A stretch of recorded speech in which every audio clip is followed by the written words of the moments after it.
Hello అండి. నేనైతే మీతో ఒక విషయాన్ని అయితే షేర్ చేసుకోవాలనుకుంటున్నాను.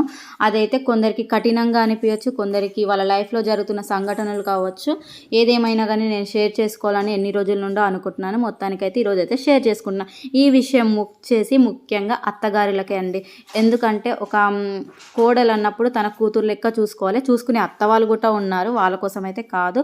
చూసుకునే ఆడపడుచులు కూడా ఉన్నారు, అక్క చెల్లెల్లా చూసుకునే ఆడపడుచులు కూడా ఉన్నారు, వాళ్ళ కోసం కూడా కాదు, చూసుకొని వాళ్ళ కోసం అన్నమాట. ఇది అయితే తన తల్లిగా అత్తగారికి అనమాట ఏదన్నా హెల్త్ బాగాలేక తనకి ఏదన్నా బాధ వచ్చి ఏడుస్తున్నప్పుడు అప్పుడు ఆడపడుచు అంటుంటుంది, అమ్మ నువ్వు తినకుండా ఇలా మంచాన పడి ఇలా ఏడుస్తూ బాధపడుతుంటే నిన్ను ఎవరు చూసుకుంటారు, చూసుకునే దిక్కు కూడా లేదు, నీకు ఒకసారి ఇట్లా అయ్యింది అట్లా ఇట్లా అంటూ ఉంటారనమాట.